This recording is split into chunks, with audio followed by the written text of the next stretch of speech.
And it's gonna be like hybrid, be like in person, but also stream. That we wouldn't really have crossed our minds to do that, like maybe before the pandemic or 3 or 4 years ago. But now it's just such a normal part of the way we do things. And it makes it so much more accessible to people. Yeah, and where's that going to be taking place? It's going to be in Tusk in the Rathcroghan Centre, and which is pretty much stone's throw the site. So it's an exciting venue. So we're going to have some of the specialists from the site who are going to be there, and a few kind of guest speakers. So Melanie Giles, we're very excited. She's going to come over to do a keynote speech for us. And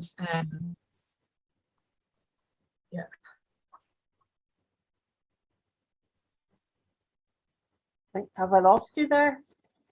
Oh, sorry, can you hear me? Yeah, I think you're slightly disappearing a wee bit. Okay. Oh, well, hopefully. Well, keep your fingers crossed. Yeah.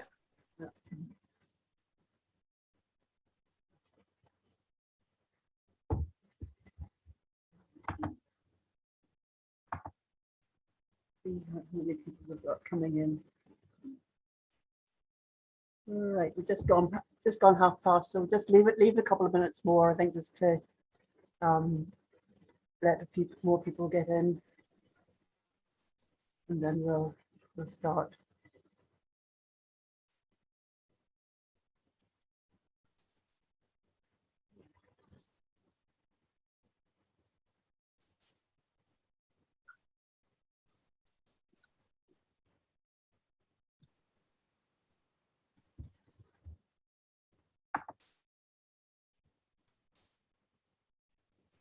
Can you see my cursor when I'm moving around the screen?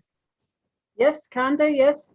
Okay, that's great, because I normally like to have a laser, I'm a big fan of the old laser pointer. Right.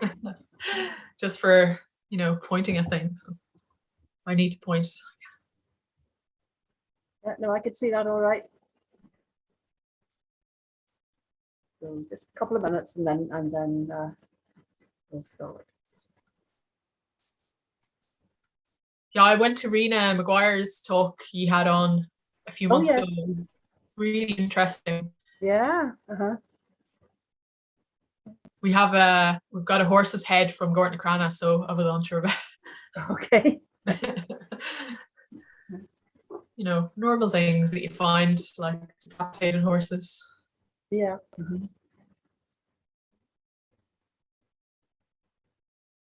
Okay, let's see how many got 36 in now.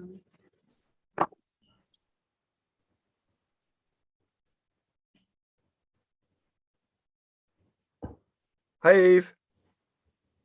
Ah, that sounded like. Oh, hi, Rory. How are you? Long time no see. Yeah, great to see you. Yeah, you too. I've been a bit elusive on the IPMAG front for the last while. I think we all have. I think James is trying to track us down. Yeah. So, how are things? What's up? What are you up to these days? Good. Yeah, I'm still dealing with this behemoth, Rory. So I'm still knee deep in post-ex, and I was saying I directed about like 7 other sites on the N5, so I'm kind of making my way through all the reports and just kind of working on all that stuff. So yeah. Brilliant. Really busy then, yeah. Yeah. But it takes a while. It's like a long process. Oh, I know the form. Yeah. Like I had something. I had 40 to 50 crates of animal bone from the site. So like. Gosh, okay. Just in terms of like getting that all washed and getting it all, still we're kind of just at the point now where we're starting to send stuff out to specialists. It's like, excellent, right? Yeah. Okay, well, I think it's now 25 to, so I think maybe we should start. So good evening, everybody. Nice to see everybody, as always, on this rather sort of damp summer evening. So welcome to both the members and visitors to the UAS lecture series. Welcome, everybody. Just before I introduce our speaker this evening, can I just remind you, please, that the lecture is being recorded and live streamed on YouTube. And please make sure that your mics are muted. And it also might be best if you could turn your own videos off for the duration of the lecture, please. Partly because it can be a wee bit distracting, and partly because the bandwidth in County Clare is, I think, a wee bit narrow. So if you wouldn't mind, please just turning off your videos until the end, and turn them back up after the lecture is finished. If you have any questions as you go along, could you please type them into the chat box, bottom of your screens, and we'll go through as many as we can at the end of the lecture.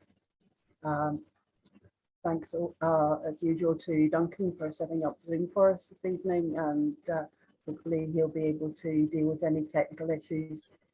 And I think David's probably there as well, be keeping an eye on things for us too. So it's now my great pleasure to introduce this evening's speaker, Dr. Eve Campbell. Eve's an archaeologist, originally from County Louth, but now she's living out in County Clare. She graduated with first-class honours degree in history and archaeology in 2005 from NUI Galway, and worked as commercial archaeologist before completing her PhD in early modern Irish archaeology, investigating the archaeology of Cromwellian transplantation to Connacht and Clare. And since completing her doctorate, she's been working as an archaeologist in research in the community and commercial sectors. And her research interests include post-medieval landscapes, place names, and vernacular architecture. And she's worked on a variety of different projects, ranging from the Gaelic Estates project, investigating Georgian coal cellars in Dublin impacted by the Lewis Cross City system. She's coordinated and published field names County Louth, and she's also been investigating the Rundale system of land holdings in Achill in County Mayo before the famine. And she was for a while working as director of field work at the Archaeological Field School. And now she's working for a commercial company, Archaeological Management Solutions. And that was, whilst she there, she directed the excavations from 2020, 2021 at Gortnacrannagh in County Roscommon, not far from the royal site of Rathcroghan. So tonight's talk will introduce the site to us and reflect on what the site can tell us about past practices and beliefs. So without further ado, I'll hand you over to Eve. Thank you very much. Thank you. Thanks very much, Annie, for that really thorough introduction. So yeah, let's get started. So in 2020, the company I work for hit the headlines with the announcement of the discovery of really remarkable iron objects that we found in a fen or bog in County Roscommon. So the find was made during the course of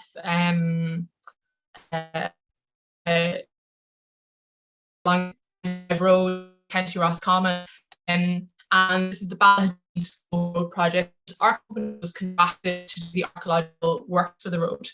So there were over 100 sites excavated on the road, and the site of Gortnacrannagh that I'm going to be speaking to you about today was initially identified in really routine testing, and it was identified as the burnt spread. So that's what was found in the test trenches, so pretty routine stuff. And then when we went to the site to open the full extent of the limits of the excavation, so the removal of topsoil has been monitored by the machine, it was during that process that this really phenomenal object came to light. So stripping away the peat over the limits, during the limits of the excavation, this large oak object became apparent, and very quickly brushing peat off, it became, we realized what it was, that it was this anthropomorphic notched wooden idol. So pretty quickly called in Campbell picture to come down and record the object and provide Excavations at Gortnacrannagh lasted for an entire year after the discovery of the figure. So we were there from July 2020 to July 2021. So the Gortnacrannagh figure is remarkable for many reasons. It's not only a handful of these kind of anthropomorphic figures that have ever been found. It does have parallels with a group of notched figures from the Midland bogs. They're largely Bronze Age in date. And so our figure dates both in terms of scale, in terms of how it's made, but also in terms of date. So our figure really fascinating late date. So it's been dated using radiocarbon dating to 252 to 413 K. And so it's the very end of the Iron Age, which I think is absolutely fascinating. The figure also has perhaps one of the richest finds contexts of any of these notched figures that have been found in Ireland so far. And it's really the site itself that makes this object notable. So in an area of fen peat alongside a river, where we have evidence of the deposition of artifacts, animal bone, human bone, from the late Neolithic all the way through to the early medieval period. So the story of Gortnacrannagh is very much more than our wooden figure. And what I want to do today is sort of sketch the bones of that story. So sort of outline the site, what we found there, and you know, flagging up directions and where this can take us and what this tell us.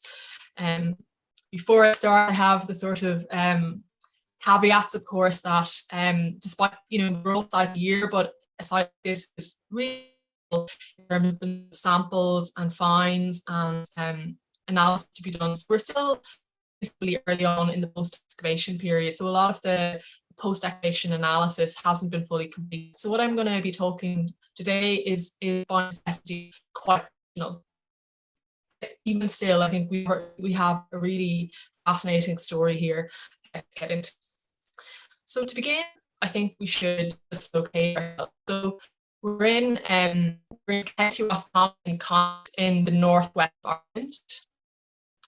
And it is very much located, as Annie said, in broader landscape surrounding Archaeology. If we want to look at this in its late prehistoric context, this is very much what we're sort of thinking about. So here we have Rathcroghan, the prehistoric royal site, and this is our site at Gortnacrannagh, located about 6 kilometres to the northwest of the site.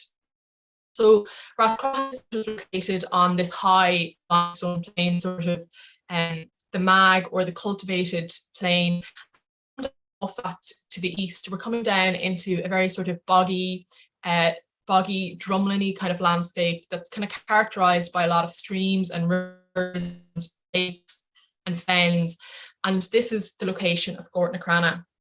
And it's located on a really interesting water course. So you can see marked on this slide the Owen River. And the site is on the northern banks of the river. And the river is interesting for a number of reasons. So first you'll note really interesting route. So it runs west and it takes a sharp bend before turning back east. And located here quite close to the site of Gortnacrannagh is the site of Oslishan, or Ballyslish Bridge as it's known today.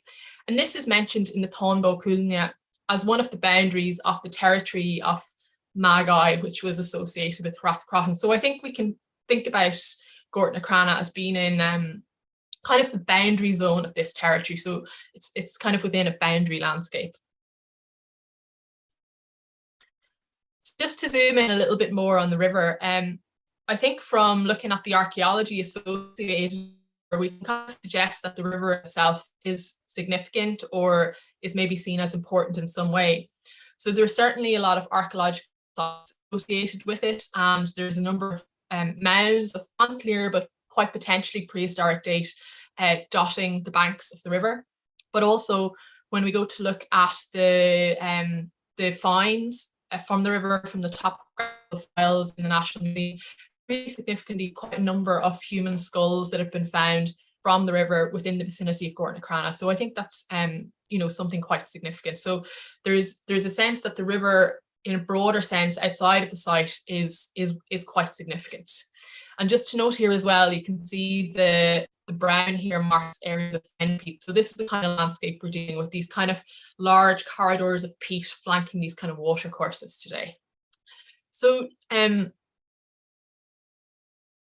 this is a drone image of the site. So we're kind of zooming further in to look at the archaeology.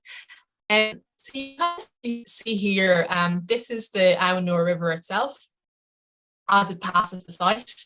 Here's the site of a probable prehistoric mound just across from Gortnacrannagh. Gortnacrannagh is located on this east-west glacial ridge, and it's on the south down here. It's on the south-facing glacial ridge, and down where the just kind of on the shoreline of where the peat is kind of starting to meet the dry land. So we're very much on a kind of edge of shore landscape, which I think is very interesting archaeologically. And just to note as well, this is like to think about this landscape in terms of the post-peat archaeology, this is very much like an improved landscape. Oh God, just unable to sign it.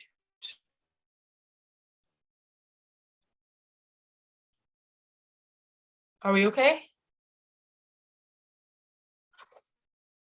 So the river itself has been very thoroughly straightened, and if we look up at the river on the first edition Ordnance Survey map, it's very much a meandering watercourse, and to see the landscape, it's more or less sort of a glorified field drain. So it's been very, very thoroughly improved landscape. What we have surrounding the site is kind of improved pasture, and this to some extent has had a bearing on the archaeological encountered. So here's another area view of the site, this time looking east, and we can see this large area of wet land the east of the site, which is evidence of a relict lake. So this is a very dynamic water course. It changes a lot in prehistory, but the site seems to be located on a point at which the Aunor River is kind of entering into this large relict lake. And you can see large levels of marl and other kind of sediments from the core that we took just outside the limits of the site. So for the purposes of excavating the site, we divided it into the basic kind of plan of the site. So we have area 1, which comprises the dry land archaeology, and we did have significant dry land archaeology, again spanning through to the medieval period. And then the wetland with peat, we had sort of 2 main areas. So we had area 2, which is linear. It's running east-west. It's heading from the shallow shoreline out into the deep peat towards the lake and towards where the river would have ran. And then we have area 3, which is a series of platforms made out of stone and wood, and they're parallel to the shoreline. So they're kind of doing different things, and there's different evidence for dating from these 2 wetland areas. And what I'm going to do today is very much focus on the wetland archaeology. We'll mention the dry land materials to some extent, and of course there's really interesting things, ideas about how they kind of relate to each other as well that we could maybe think about as well. So before I fully delve into the later prehistoric material, really significant prehistoric stratum or earlier prehistoric stratum to this site. So we have really good evidence for Neolithic activity both from the wetland and from the dry land. So this is a map, distribution of the lithics that have been found on the dry lands. We did this systematic wall survey across the hill slope, and we have lithics of different periods. We have some polished stone axes. We have this beautiful hollow-based arrowhead up here, and we have a saddle quern, but we also have some prehistoric pottery and quite a large amount of grooved ware, which has been identified for us by Owen Grogan. So we have grooved ware from both sealed context within the dry land, but also it has been deposited into the wetland as well. So that's kind of bookending the earliest kind of evidence for wetland deposition at the site in the late Neolithic period. I'm going to really focus on the area 3 platforms first, and this is the area from where our Iron Age notched figure came. So what we have in 3 series of stone and wooden platforms. They have a length of about 40 meters by about 20 meters, and they're extending parallel to the shoreline. So they're essentially serving to extend the usable area to the wetlands, sort of into in that kind of boggy kind of on the margins of this river. And you can kind of see them here. You can see some of the wood and some of the stone in these images. So I just have a few kind of working shots for you today, so you can have a little taster of what these kind of look like. So you can see we have some quite large timbers here, and then we have areas of like lots of branches, wood, kind of some brushwoods on top in places, and stones kind of all layered up to make a really nice surface for different kinds of activity. In places, this is overlain by hurdles. This is probably the best preserved hurdle we have overlying these platforms. And then in the much more entry. Instead, this has been a very drained landscape, a very kind of improved landscape, and that's kind of contributed to the overall preservation of the wood on the site, I would say. This image just shows you part of a brushwood trackway that was coming into this area. And here you can see some of the stone platforms really nicely. So we used drone imagery really extensively toward the archaeology. And these platforms had a number of really large uprights kind of throughout them. So you can just see some of these being excavated here. And we had kind of a plank platform as part of the site. Yeah. So that's to give you like a kind of, I suppose, a taste of the types of structures we have kind of within this area. So here's our kind of overview map. So this grey is kind of the stone platform, like the really large stone platform, and these brown areas are kind of some of the timber structures. So just in terms of chronology, in the area, we seem to have activity from the Neolithic. So underneath the stone and wooden platforms, we have some proved ware pottery and some lithics that may be Neolithic in date. And then the stone and wooden platforms themselves appear to be Bronze Age in date, and that's kind of based provisionally on some of the finds we have from them, but also on the woodworking on the large upright posts, which kind of push down through these structures, kind of giving us a date. So they appear to be probably late Bronze Age in date, and of course we'll have to confirm that with dating. So I mentioned what I think is happening here is the creation of an arena of activity along the edge of the fen. So like, what are people doing here, or why are they creating this arena of activity?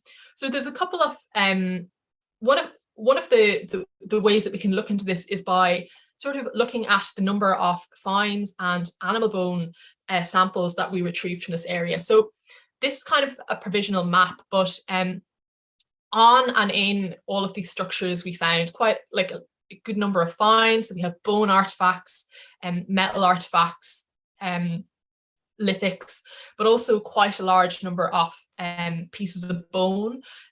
We have fully articulated animals, semi-articulated animals, and disarticulated bones. So all the little black dots here are animal bone samples. So that's a really big part of the story here is animals and animal deposition, which I'll chat about further.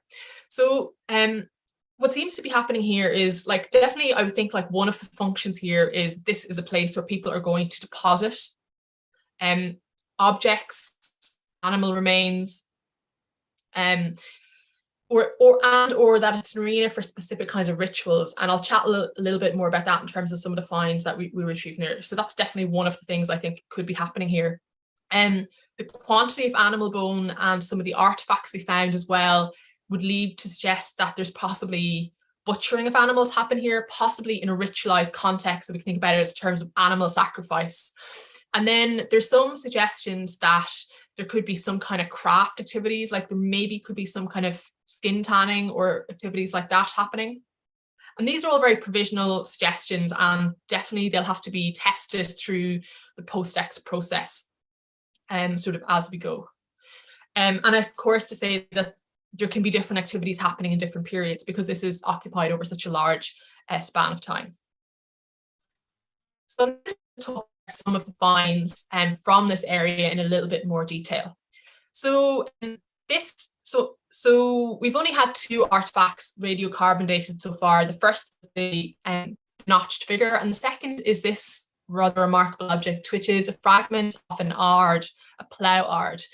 And this was found just on the, it's a miracle that it actually survived. It was found very near to the edge of the peat on the stone platforms. And it has also been dated to the late Iron Age, so giving us a date of AD 80 to 214, and that's again from a radiocarbon date of the wood. And of course, in a broader European context, there's a very large tradition of the deposition of parts of ploughs into bogs. So Denmark, for example, springs to mind. So, you know, that's certainly a possibility with this object. And we have other wooden objects from the platforms as well. So we have some fragments of wooden vessels. Again, you'll note that they're not in great condition. Top object may be part of a churn, which I think is quite interesting. This is just like a miscellaneous object, because we have, you know, a bunch of objects that we really fully know what they are. There is a group of artifacts that I think we can think about in terms of bodily adornment, which I think is really interesting in the context of this kind of site. So we have this beautiful late Bronze Age disc-headed pin. And again, this was found on top of the stone platform, so kind of helping us to think about chronologies. And it has these wonderful, you can just see here, these kind of concentric rings on the head of the pin. And then here we have another copper alloy penannular ring. So I haven't really managed to do a lot of research in this, perhaps a finger ring, but we'll hopefully be able to dig out some good comparisons as the post-ex continues.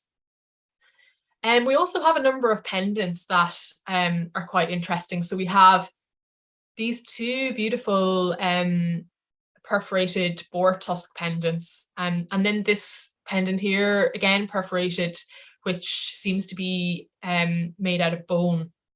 And the boar tusk pendants, you know, I think are quite interesting. Like there's a really good literature on the use of boar tusks in the Bronze Age in Ireland and further afield, but they're included a lot in burials. And there's other examples of perforated tusks that have been used for adornment. And I just put in this kind of quite famous image of the burial from Upton Lovell in Wiltshire in England, where, you know, they talk about the Upton Lovell shaman, and part of his garb was boar tusks. And of course the boar is you know, seen as a very ferocious animal, and there's a huge amount of iconography from later prehistoric Europe surrounding the boar. So something quite interesting there. So are these part of regalia for a religious official, perhaps?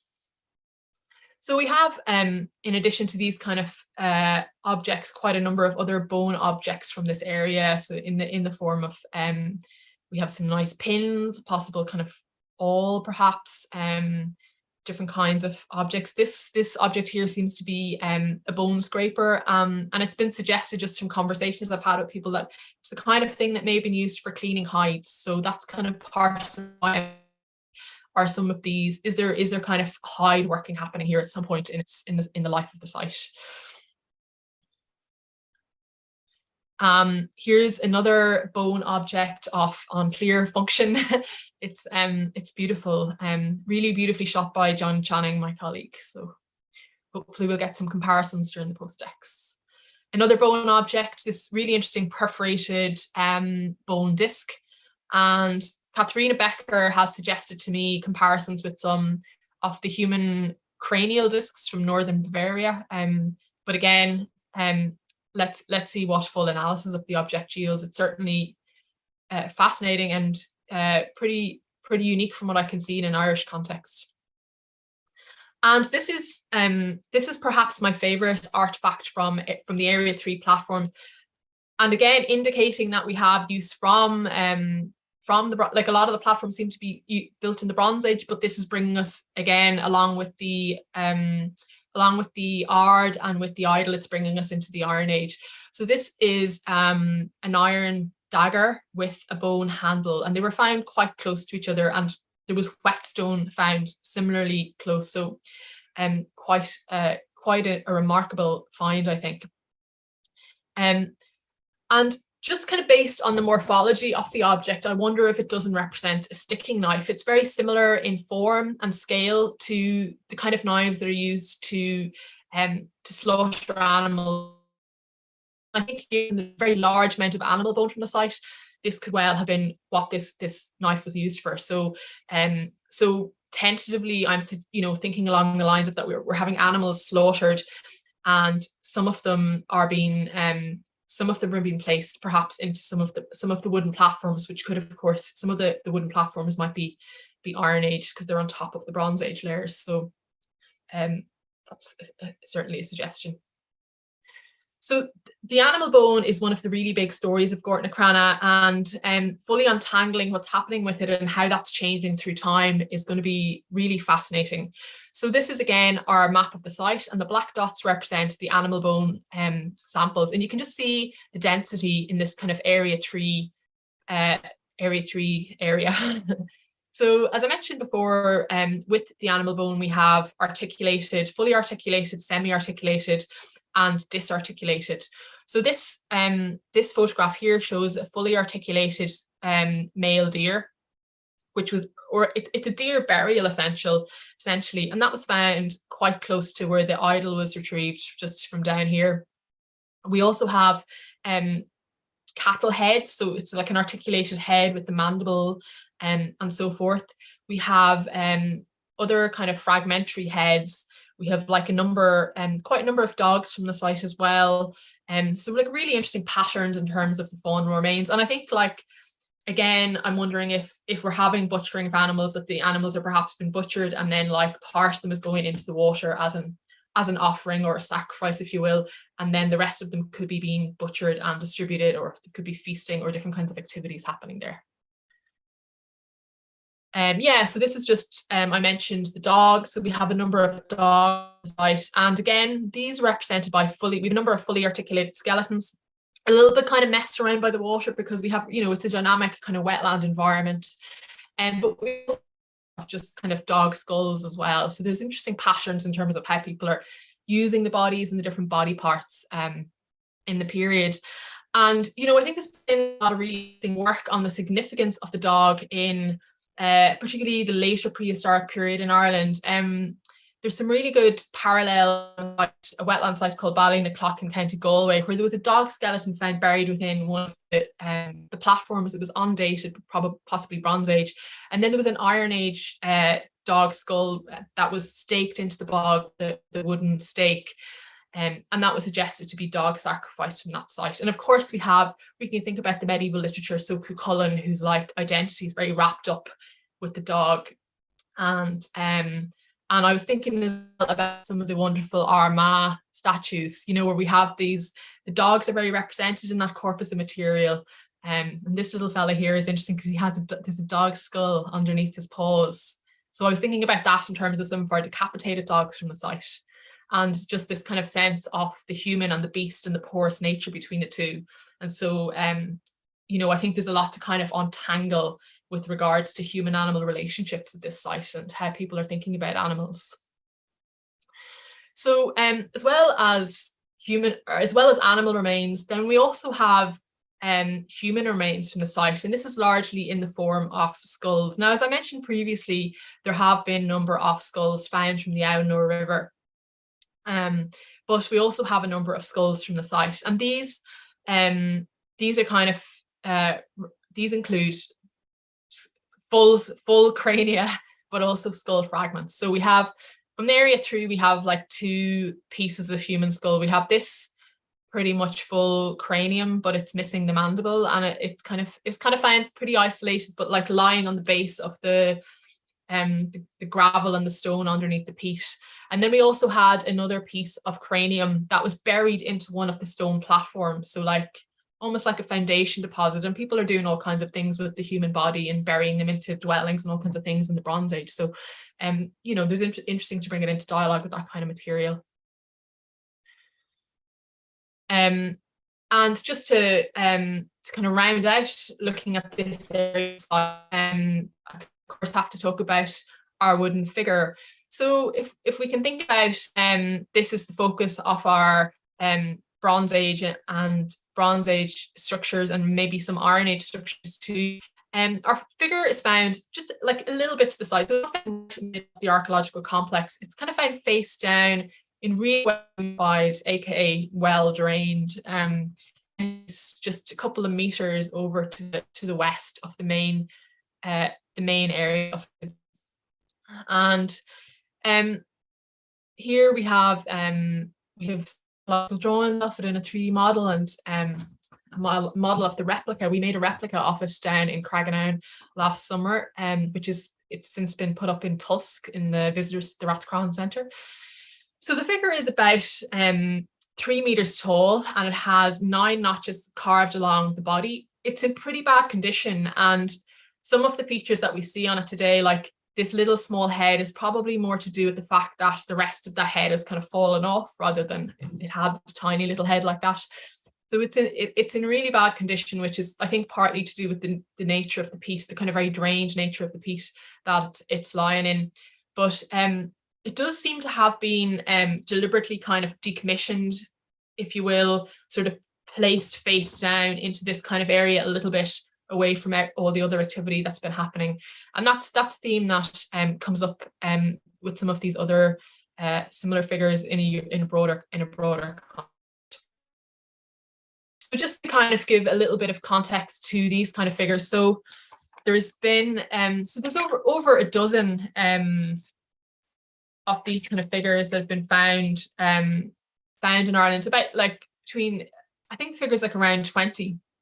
And the date between the early Bronze Age and the Iron Age, and they kind of vary in form. So we have like pretty explicitly anthropomorphic figures like the Ralaghan figure from County Cavan here. And then we have some very kind of, I suppose, figures you could say they're very distilled down to very basic elements of the human form. And that would be exemplified in the Corlay Trackway figure, which is just kind of very much like a head, kind of a stylized head. And we have a number of what we call paper figures, so figures that don't survive anymore, but were kind of documented to some extent after the findings. This beautiful triple-headed example here. And among the corpus of figures, this is just to talk a little bit about the broader European context. So these figures are like, they're known from across Europe, and they're found basically anywhere where there's wetlands or bogs that allow for their survival in Europe. And again, we see this kind of diversity in morphology in that broader European context. So going from like very basic kind of like stick figures to more detailed figures that have like really explicit like human carved features. And these are some of the little plank features as well. And sort of like within the Irish context, there's a corpus of figures. These are kind of characterized by, they're kind of like long, slender bodies, stylized heads, and then there tends to be notches carved either down one or both sides of them. And these are kind of known from 2 main sites, so Cloncreen Bog and Ballykeen Bog in the Midlands. So here we have kind of just some lovely, you can see them as they've been excavated.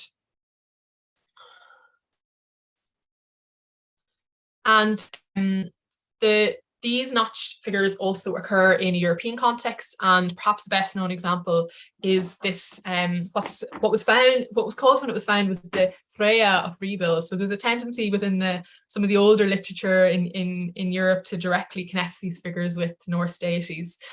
And this, you can see for yourself there the similarity in terms of the form with some of the Irish examples. So there's tantalizing connections there that need to be fully teased out.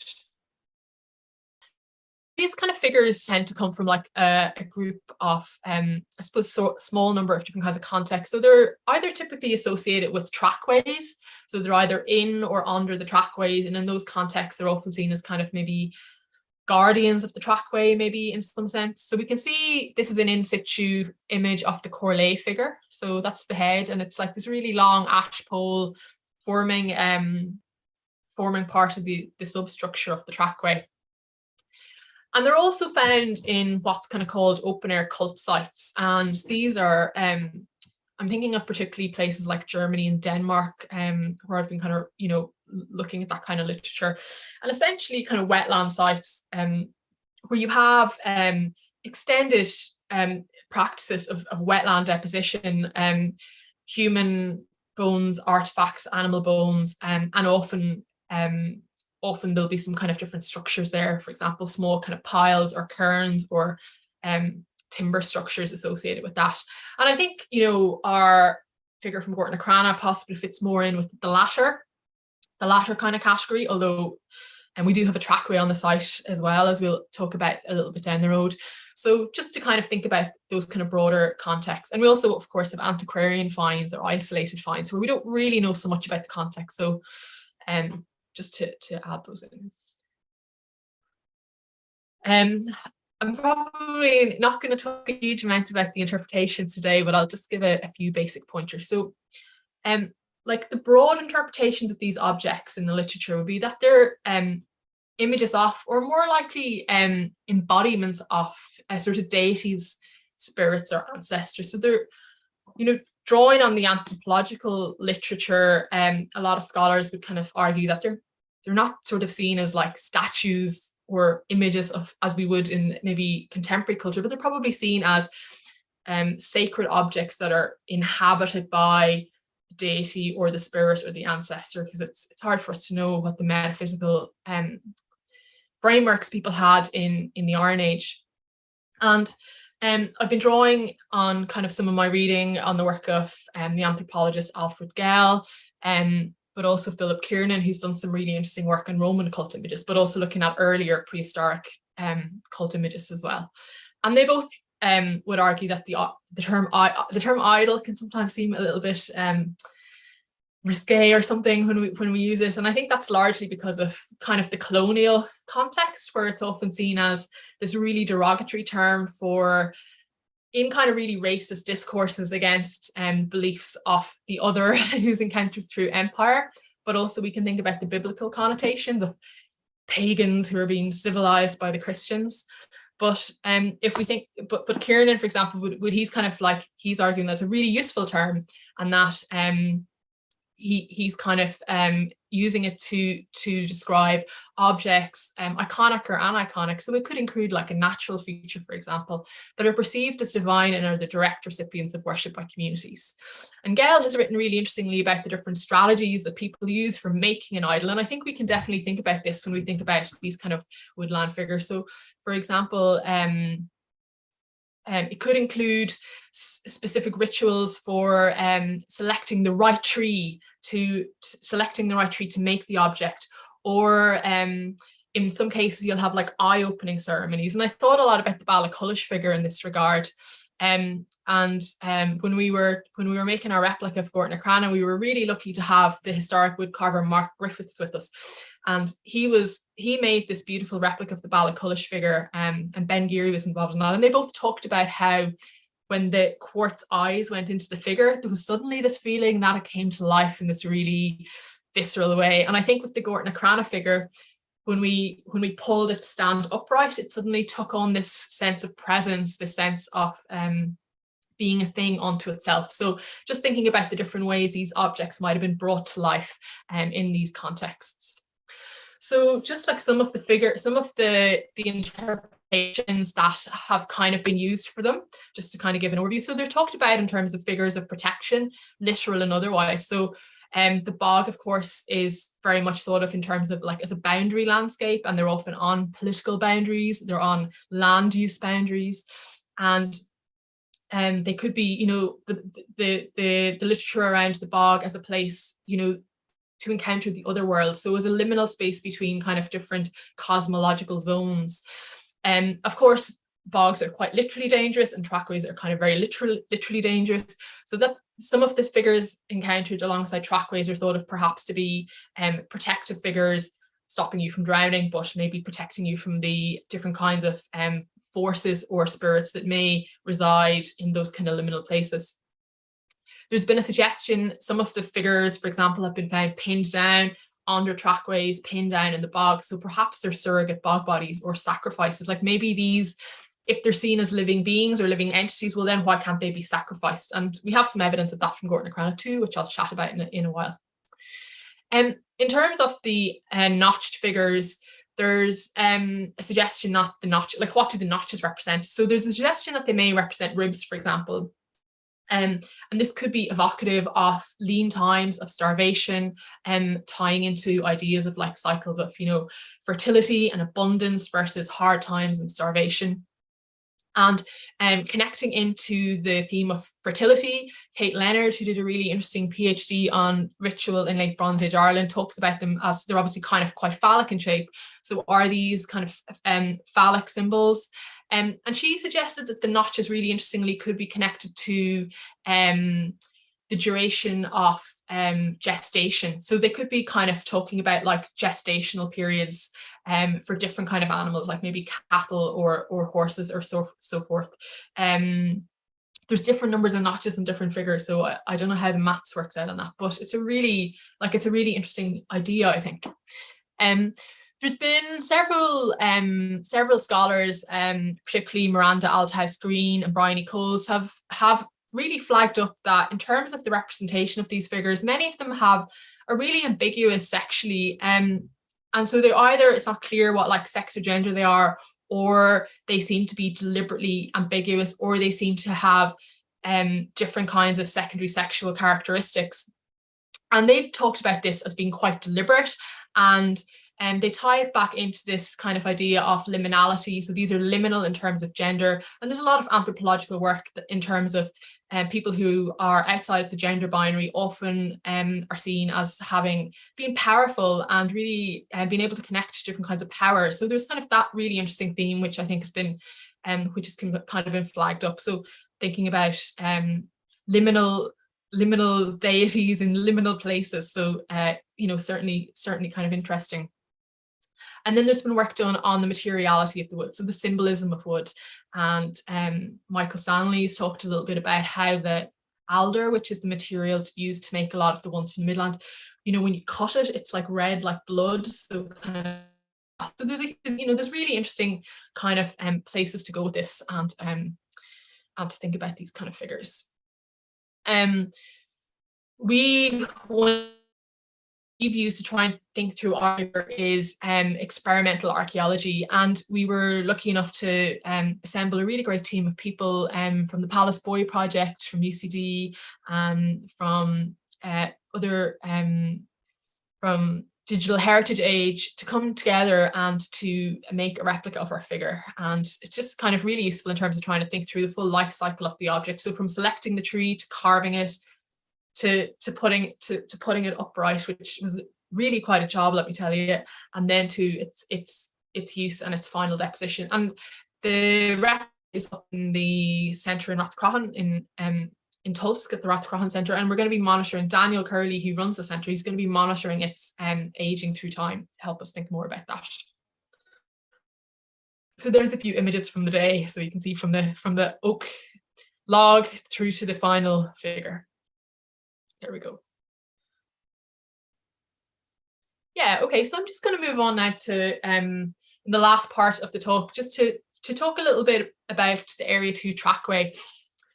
And this is quite different, I think, it's doing something quite different from the platforms we saw in Area 3. It seems to be largely single phase trackway. It's running east-west from the shoreline into the deep water, into where I think there was probably a lake in prehistory. And it's really notable in that built into the structure of the track have artifacts, animal bone and human remains. So so it certainly has a really important role in terms of the deposition, the wetland deposition. So here is here is our trackway under excavation. We excavated it bit by bit, so I don't have an overall photograph of it, but you can see it's made out of brushwood. It's not very substantial, so it's kind of, you know, we have these kind of thick kind of bundles of brushwood that have been laid down over a substructure of kind of large roundwood timbers. You can kind of see them here. So that's kind of the basic form. And then we have large posts kind of intermittently placed along the course of the trackway. You can see this lovely example here, kind of helping to pin the structure in place and perhaps serving other functions as well. And provisionally based on the finds that we've had from this structure, but also from the woodworking evidence so far, I'm suggesting this is my hunch is that this is an Iron Age construction. So this entire trackway is probably Iron Age, and I suspect that it's built with the aim of depositing artifacts. I don't think it's based on its location and within the site. Like, I don't think it's trying to cross the river. It's heading straight for the deepest part of the water. And as you'll see, there's some pretty remarkable objects concealed within its structure. So yeah, so within this structure, like in Area 2, we have a selection of of artifacts, human remains and animal remains, placed within the structure. And I just want to hone into what I think is probably quite an interesting pattern, which is we have within the central part of the trackway a kind of a constellation of different kinds of head fragments, including human skull fragments and animal skull fragments. And I suspect that this might be all part of one single deposition. But obviously we'll have to test that theory with the dating.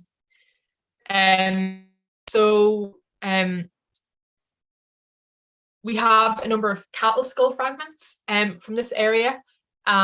We also have a horse's head, and apologies because I actually don't have a proper image of it, so I've just put in this stand-in photograph.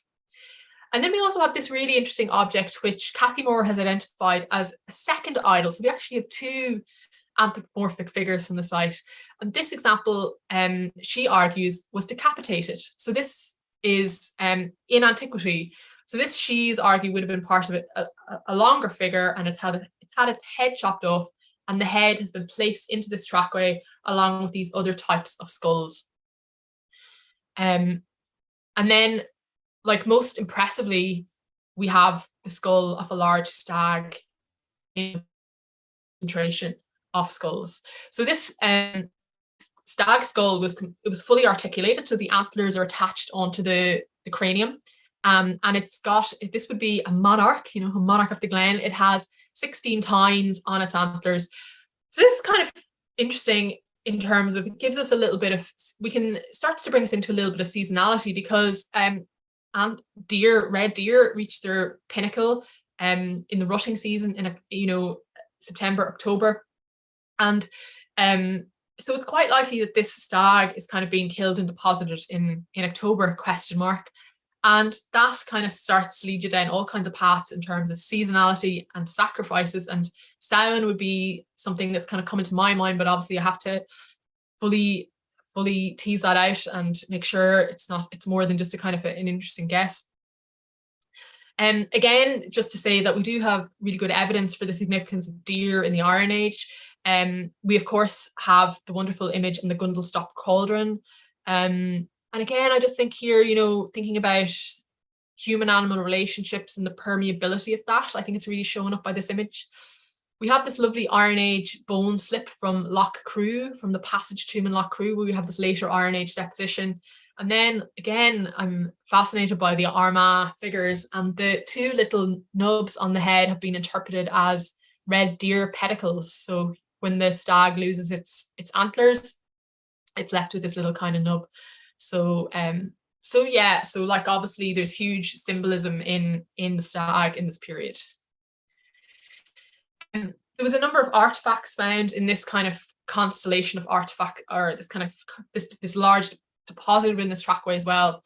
So we have this beautiful wooden object here, which is part of a carved wooden vessel. It's got a cylindrical handle. Now, in terms of the size, it's quite a small vessel, but it did remind me quite a lot of some of the wooden cauldrons that are known from Ireland. And this example is actually from County Longford, quite nearby, and you can see the similarities there. So I'll have to defer to Kathy on this, but is this a cauldron type vessel? You know, that really does lead us down a lot of, you know, it's a very symbolically rich vessel, and the cauldron, of course, has been a huge amount written about its significance and its mythological significance. So very potent, potentially very potent object. We have here's just another selection of some of the other finds from the Trackway. So we have an iron projectile, a hollow iron projectile. I don't know what date this is. Could be medieval, it could be Iron Age. It was found within the Trackway, it had been cast into the Trackway, so it could be a chance hunting loss, but I suspect not, given the character of the material that's coming up here. But of course, we'll have to wait until we get the dates back. This is a beautiful object. It's found quite deep within the Trackway. It's an iron blade, a broken iron blade with a wooden handle. And just based on the curve of the blade, just provisionally chatting to Louise Nugent, who works with us and does a lot of metal finds, she suggested maybe it's part of a billhook or a sickle, perhaps a harvesting tool. And again, you know, we could think about that in a prosaic way in terms of harvesting resources from a wetland, but also the harvest is, of course, massively symbolic. And if we think back to our stag head coming in and, you know, giving us an autumn date, we can start to think about harvest, the symbolism of that time of the year, that sacred time of the year. This is another very quite corroded little iron socketed knife. And then fascinatingly, I think we have this beautiful copper alloy medieval ring-headed pin, which is found on the top of the Trackway as well. And that's kind of bookending our deposition in this Trackway. So we have largely Iron Age material, with some, we have, you may have noticed from the map from anyone at the keen eye that we had grooved ware underneath. The grooved ware, I think I think there's a paleo channel, and the grooved ware has been placed into that, and then there's like a hiatus of activity, and then we have this Iron Age construction. And I think somebody in the medieval period sees fit to deposit a ring-headed pin here, because the place is still in memory, it's still seen as potent, as powerful, and as a suitable place to place this object. Just to comment a little bit, I just want to know about that. In wetland, you have, you know, quite a lot of room on the dry land as well. I think for me, what would be very interesting thinking about how the two interact, you know, because that's something we often don't get, is that kind of connection between the wetland and the dry land. So we have a ring ditch, a penannular ring ditch, which has a post circle superimposed on it. And we found some copper alloy, fragments of copper alloy molds in the backfill of the ring ditch, as well as cremated bone. And then, so there's the ring ditch there. And then we also found inhumation just beside the ring ditch, this person here. So that's clearly a later Iron Age or medieval burial.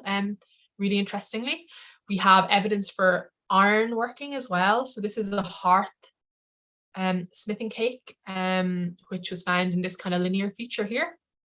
And then on top of that, we have a keyhole cereal drying kiln, which is associated with this kind of oblong structure here. And there's a burnt spread up down here on the boundary between the wetland and the dry land as well, which could be part of a fulloch or possibly is waste, industrial waste material. And we'll have to see how that pans out. It was very kind of ploughed out and ephemeral. So there's quite a lot of material there, and I think it's really interesting to think how that's kind of interacting. We'll wrap up now and chat a little bit about some of the environmental analysis. So, I really think a lot of the story of the site is going to come out of the post-ex, and we'll do like a really detailed dating program and environmental. So like so far what we've done is we've a pollen taken just adjacent to the site. But Ben Geary from UCC has been our environmental project specialist. So he's kind of really advised us on the best way to tackle the environmental side of things. So what we've done is we've taken a series of column samples from the wetlands tracked across the site, and these are going to be used for a number of different things. So we can get from them, we can parallel bulk samples, which we're going to be for insect analysis. There's Karen Malloy, and she's taken a polymer, but also to map the sediment morphology around the site. So trying to think about it's a very dynamic site. I suppose the river's kind of shifted through time, kind of channels and as coming into the lake area. So that will help us think a little bit about change. Kathy Moore has been my rock during this excavation, and she's been looking at the woodworking for us. So we have like a really nice selection of worked wood. It's largely in the form of the big posts that have kind of gone deep into the ground, because a lot of the other wood, as I've mentioned a few times, just like hasn't been in great survival, hasn't survived great.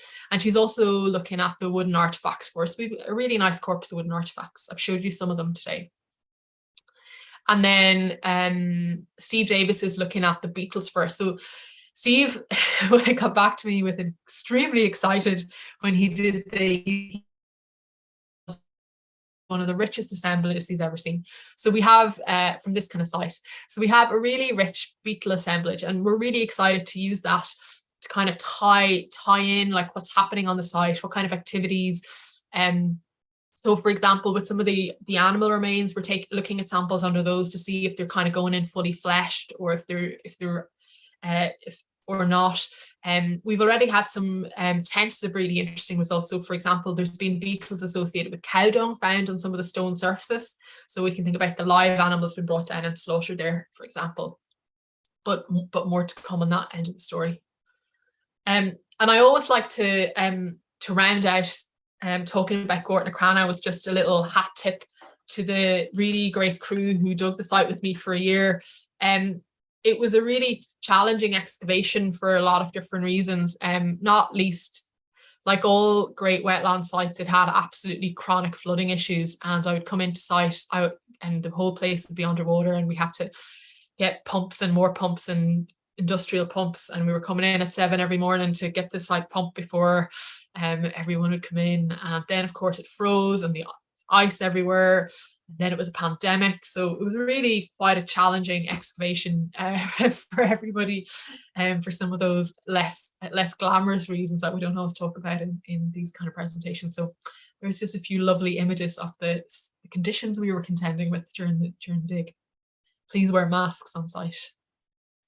And just to flag up that as part of the process, I suppose of bringing this site on, we're going to be holding a really exciting one-day seminar on the 20th of August in the Rathcroghan Visitor Centre, and it's going to be live but also online. So booking is just kind of opening up now for that online through Eventbrite, so we're going to be bringing together some of the specialists who worked on the site. So Kathy Moore, Ben Geary, two of our key specialists, but also Ross Muldoon, who was on the project, and some exciting guest speakers that we have.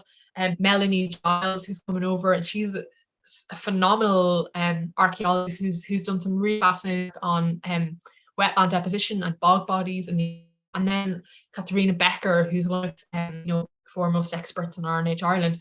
So we want to bring these people together to kind of broaden out the discussion and sort of think about the site in a broader context. So if anybody is interested in popping along to that, you'd be absolutely more than welcome. And just the acknowledgements, again, particularly just a thanks to the excavation team, because they're often invisibilized, and they're the people who do all the hard work. So we had over 50 people came through Gortnacrannagh, and they really did a great job. So thanks to all of those. And yes, that's the conclusion of my talk. So thank you very much. Eve, thank you so much indeed. That was an absolutely amazing talk of such an extraordinary site. And I must admit, I do feel considerably for you. The conditions you were working under was obviously extremely difficult. But congratulations to the whole team for such an absolutely amazing job you've done in very, very difficult circumstances. There's so much of interest has come out of your excavations, and I think there's a lot more will come out in the future as you do all your post-ex Yeah, definitely. investigations. I'm sure we'll all be interested to see what happens once you've got all these various different bits of research all done on the aspects that you've mentioned. So just to say a big thank you from us all. Absolutely incredible site, and thanks for sharing it all with us. So yeah, you're very welcome. It's a very strange sensation talking to a computer screen. So I got a little bit muddled at the start. I'm so used to looking for feedback from the audience, but anyway, hopefully it wasn't too weird. Anyway, no, thanks for absolutely great. Is that unfortunately, as I say, the slight problems with the sound at times. We just lost you a wee bit here and there. Okay. But anyway, I hope people, I'm sure, at least with all your great slides and so on, have got the gist of everything that you were saying there. So yeah. Okay. Have we look here to see if we've got any questions. Let's see. Lots of thank yous. Right, we've got a question here from Cormac McSparron on YouTube. He says, any ceramics from late Bronze Age strata? Nope. Nope. I was initially convinced that the pottery had to be Bronze Age, but it's Owen was pretty adamant when he looked at that it's all grooved ware, so we don't have any no Bronze Age ceramics.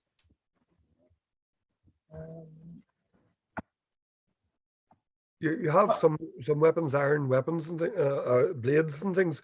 Any sign that any other weapons have been deposited? I mean, anything like arrowheads or swords?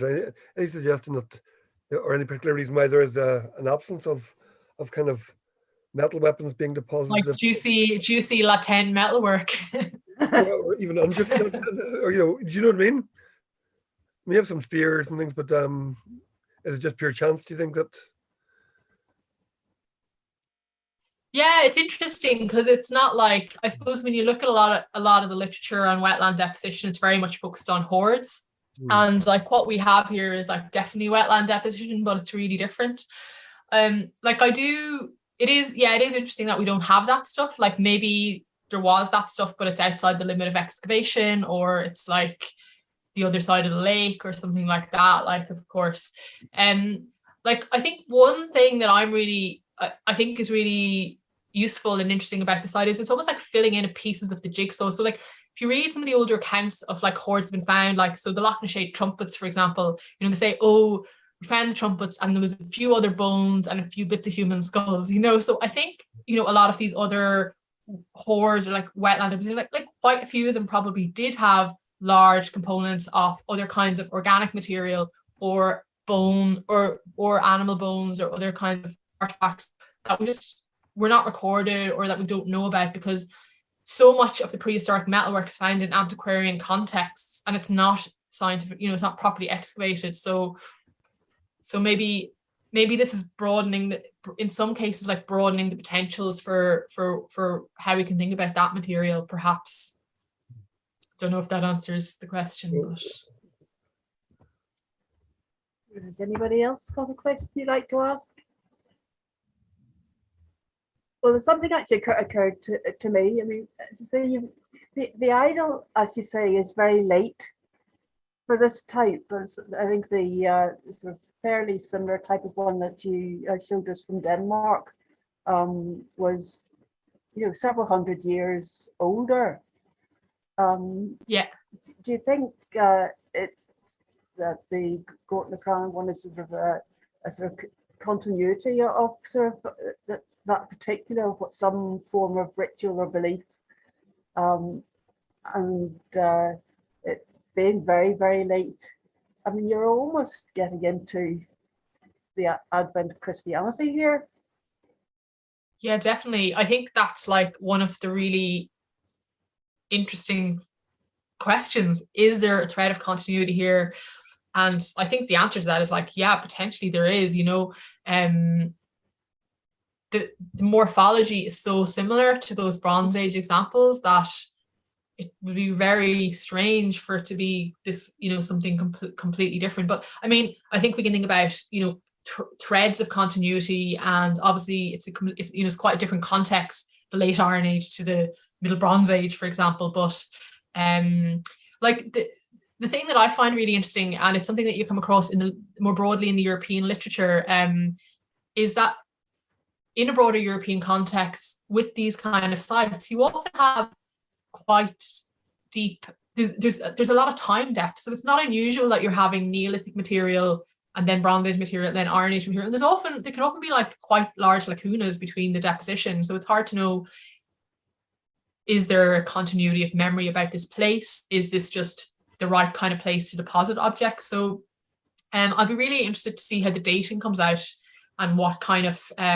like, for example, is that Trackway with the Iron Age Trackway, like what kind of flavor, you know, what kind of type, what period of Iron Age is that?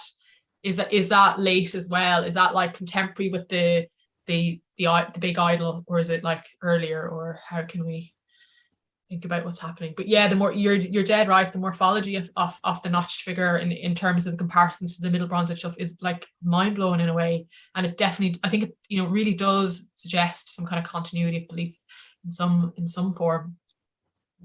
Just following up on that, Eve, and I know we're dealing with prehistoric times, no written literature, we have our own huge body of mythology that sometimes you're trying to kind of match things to, but the fact that a lot of these wooden idols are so similar over a so large area of Europe over such a wide time skip. If you were looking at more modern things and you had a diagnostic religious item, you might suggest that it was the belief that they were all reflecting the same deity.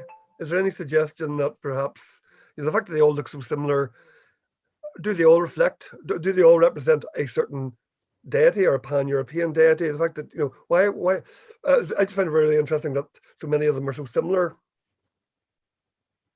Yeah, well, I suppose like when we start to talk about deities in the Bronze Age, like we're just getting into really shifting ground there, and I think we can suggest things like there are and I just want, Rory, you know this, I'm not prehistorian by training, I'm like a post-medieval person, so I'm doing my best with a very deep, sharp learning curve.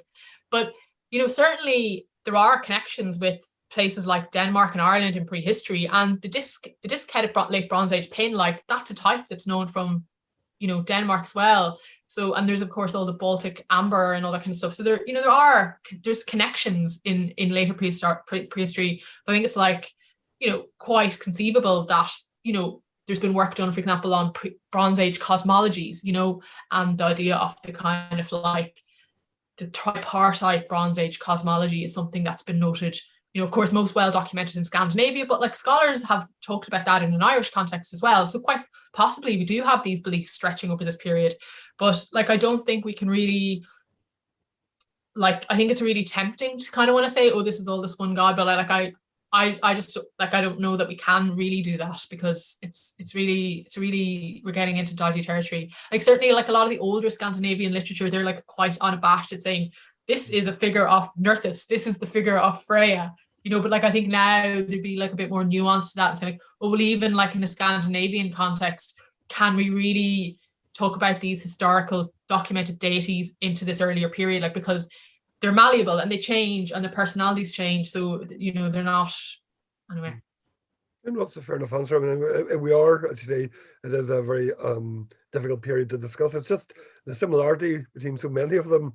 And when you think of, you know, if you're carving, you can carve so many different ones, and you did show examples of other wooden kind of deities, but the similarity between so many others across Europe is just yeah, there's only one real example of the notched ones from Denmark, but like a lot of them are those tall bodies with the schematic kind of heads. But yeah, like I think it's really like I've been kind of having fun with the prehistoric stuff because I think it's, and I'm trying really hard. I think sometimes as archaeologists we can be like a little bit conservative and a little bit like, oh, especially commercial archaeologists, we can kind of do a little bit death of a thousand post holes and be very empirical and be a bit afraid to say too many things. And I'm really trying to push myself a little bit and say like, well, no, actually, this could have been an image of a deity, and we do think there's sacrifice happening here, but like grounded with anthropological and archaeological kind of backing where possible. But like it's fascinating. Right, a few more questions here from Kat O'Neill. Is any DNA analysis planned for the boar tusks or the dogs? Yeah, what I was thinking about there, Anne, was the boar tusks. Did the boars originate in Ireland or were they imports? Or I'm back to the question of the origin of the Irish here. Were boars native to Ireland or were the boar tusks brought in, or were even the same question for dogs? Dogs were not originally native to Ireland. Who brought the dog into Ireland, etc. I thought it might be interesting. A DNA analysis might show something interesting. Now you talked about the similarity to Denmark in the case of the boar tusks, etc. And just Eve, that was a fascinating talk. I really enjoyed it. I think there's a lot of really fantastic archaeological information on that site over several, over the prehistoric periods. So. Go on. Sorry, just a question on it's amazing how extensive your excavations and investigation was. Would you like to say something about how do you excavate to such depths? Do you do it manually, or can you introduce machines at all without disturbing the history of what you're looking for? So I'll answer those two questions there now. So DNA analysis, we don't really have any plan, but we might be doing some isotope analysis. Sorry there for a moment.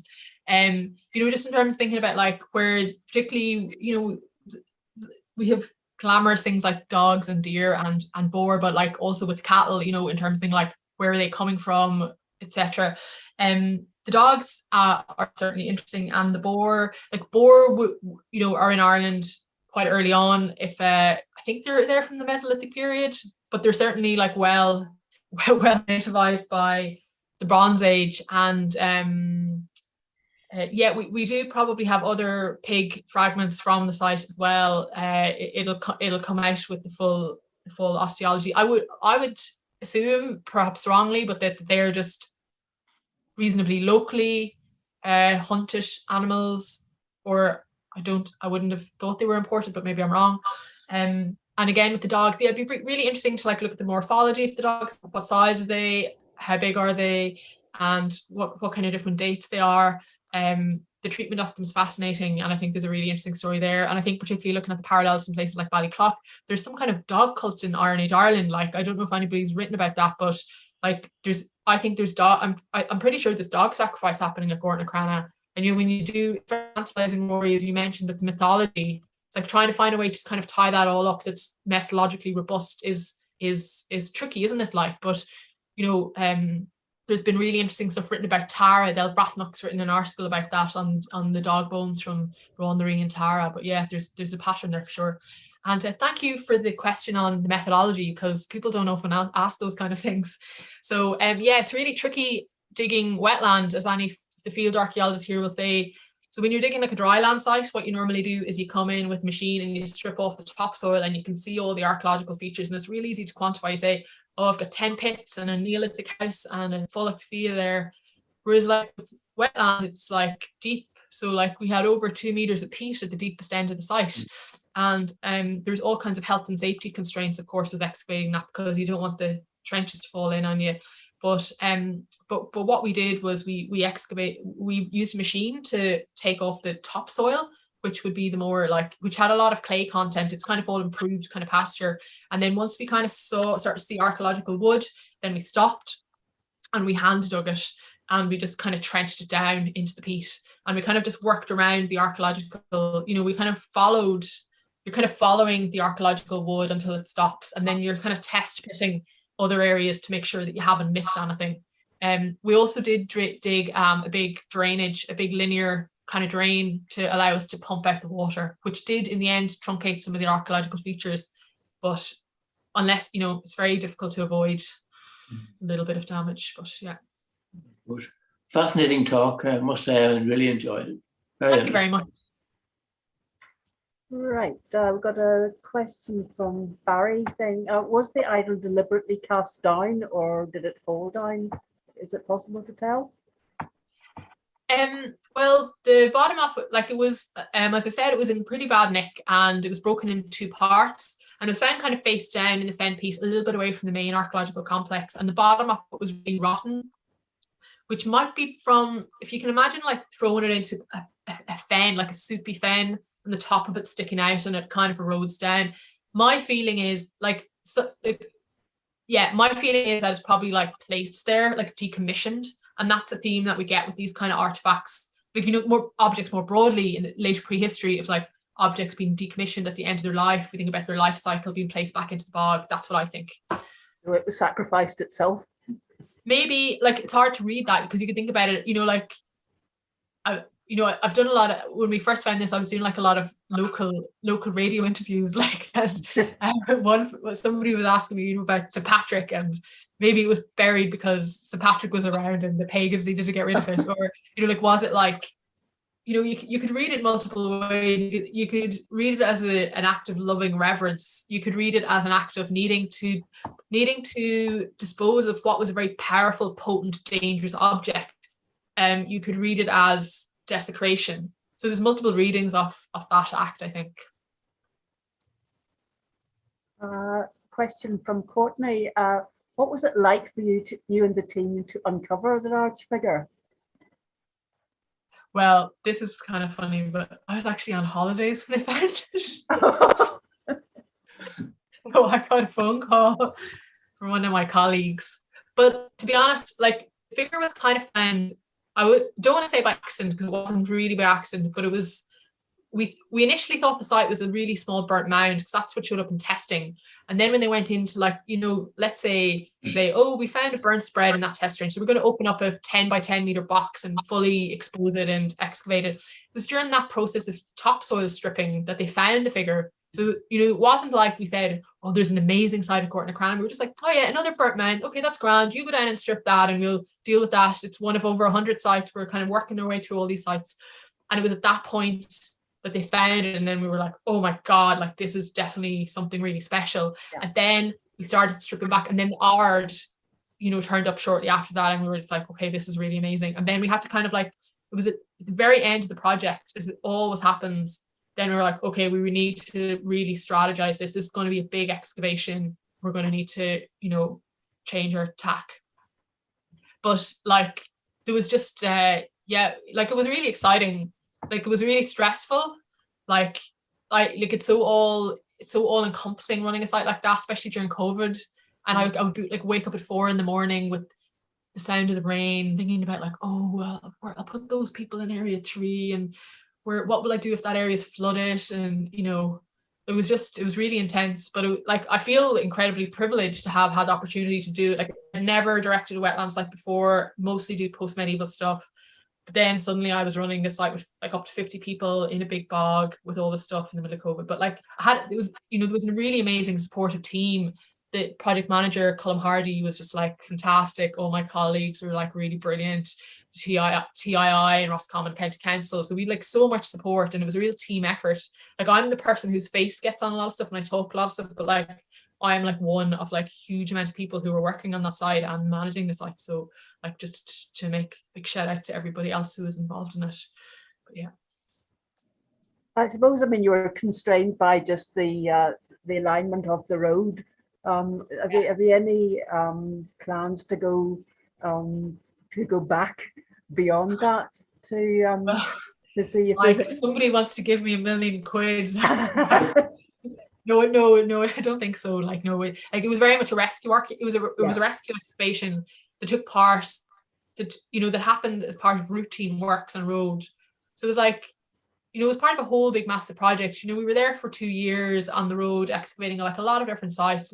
There's been a whole process beforehand of desktop analysis and like environmental impact assessments and all these kind of things. So it was that was kind of the context in which it was found. So it was, you wouldn't really, like, I don't think if you knew the site was there, the road probably wouldn't be going over it, to be quite honest. Right. Because you would want to avoid just, excavating a site like that, because it's very, it's a lot of resources, and, it's damage, it's ultimately destruction, very careful destruction, but, it is as well. But very exciting all the same. So any more questions? Anybody? Okay, well, just once again, just say thank you so much indeed, Eve, for sharing all this information with us, and say it really has been a wonderful talk, and no doubt in the future we'll hear more about it as all your post-ex work gets done. So just a very big thank you from us all. Really appreciate you talking to us. Thank you. Yes, thank you. Thank you. Thanks, Eve. Good to see you. If anybody wants to drop me an email, feel free if you have any insights or questions. eve.campbell@amf-consultancy.com. Right, lots of thank yous coming up on the chat here, and just a reminder that as you said, on the 20th of August, is it at Tulsk? Yeah. And is that just in person, or is that going to be No, it's going to be online and in person online as well? Excellent. And booked through Eventbrite? Yeah. Yeah, good. Right, well, it just remains me then to say that our next lecture next month is on the 25th of July. We're continuing right through the summer, and we have our own Rory O'Boyle, who will be talking to us on 40 years of digging, reflections of a field archaeologist. So we look forward to that, Rory. And thank you very much, everybody. Again, thank you very much, Eve. And we'll see you all next month. All the very best then. Thank you. Thank you. Bye-bye. Bye. Thank you. Bye-bye. Bye.